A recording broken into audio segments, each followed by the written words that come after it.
Consider these two alternatives. A $1,000 bill in hand, or a half chance of two $200 bills, $2,000 bills rather, and a half chance of nothing. Which one is worth the more? Well, it's intuitively obvious that as long as you don't care about the risk of one of these alternatives or the other, that they both have equal value. Or, in the terms we use, they both have the same expected value. The concept of expected value allows us to compare two uncertain prospects to see what their relative values are, leaving aside any feelings of pleasantness or unpleasantness. Technically, expected value is the sum of the value of each outcome weighted by the probability that it will occur.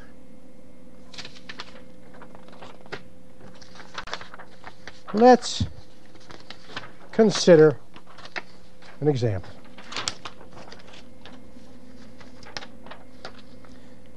What's the expected value of this opportunity? A 50% chance of no apples and a 50% chance of 12 apples. A 50% chance of no apples, the expected payoff is 0 apples. A 50% chance of 12 apples, the expected payoff is 6 apples.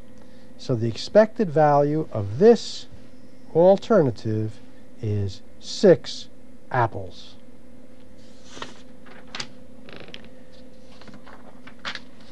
How about this situation? A 60% chance of $250,000, where we compute the expected payoff as 0.6 times $250,000 equals $150,000, and a 40% chance of $200,000, where we compute the expected payoff to be $80,000. So the expected value for this opportunity is the sum of the two expected payoffs, or $230,000. The expected value is $230,000. Now, please notice that expected value here is not synonymous with worth. If you are a casino, the expected value of all the wagers all day long that people make is indeed simply the sum of their expected values. That's how much it's worth to you, because it goes on day after day, and there basically is no risk to the casino from all of these small wagers. But if you're a bettor and you go there, the expected value or the worth to you of what happens is not at all the same as the computed expected value.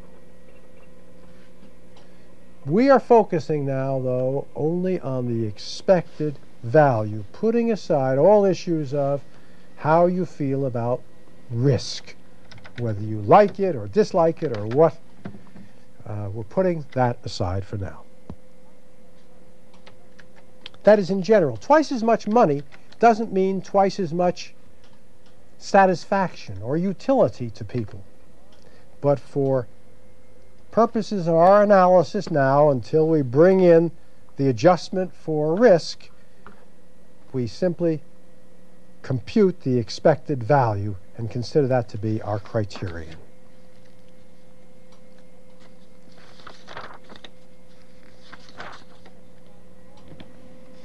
Let's consider the expected value of an oil well. If the probability of 300,000 barrels from this oil well is 0.3, the probability of 50,000 barrels is 0.1, the probability of 0 barrels is 0.6, the expected value in barrels is 0.3 times 300,000, 0.1 times 50,000, 0.6 times 0, or 95,000 barrels. If the price of oil is $30 a barrel, as it was last June? Last June. August. Last The August. invasion of Kuwait. That's right. Then the expected value of this oil well at $30 a barrel is $2,850,000. The concept of expected value underlies all kinds of decisions. Here you are in a court dispute, and you figure that your chance of winning the suit is 0.6, and you figure if you win, you get $1 million. So the expected value of winning the suit is $600,000. The other side offers you $200,000. Should you take it? If risk is irrelevant at the moment, clearly you would reject their offer because it has a lesser expected value than the $600,000 you've computed. The choice of a price in a closed auction is a classic example of the use of the concept of expected value. Consider this situation. The president of Ruritania is coming to Washington soon, and the government needs to put Ruritanian flags up and down the street. It needs to have 1,000 flags. You're in the flag business. How much should you bid to supply the 1,000 flags? Well, how much you bid, or whether you get the bid, depends not only upon what you bid, but upon what your competitors bid. So what you do is you sit down and you say to yourself, what are the chances of my getting the bid at various prices? And you say, if I bid $27,500, there's a 5% chance I'll get the bid. If I bid $25,000, there's a 10% chance. And on down. We have begun to draw a decision tree. And the top line, so you can see it, looks like this. If you bid $27,500, you figure there's a 5% chance you'll get the bid. You figure it'll cost you $16,000 to produce the flags. And therefore, if you get the bid, you figure that you would have $11,500 left. What is the present value of bidding $27,500? Well, it's 0.05 times 11,500, 0.95 times 0, or $575. What's the expected value of the other bids? You compute them similarly, and you choose that price to bid which has the highest present value. So, the rule for one-time competitive betting is calculate the expected value for each bid price, then select the price with the highest expected value.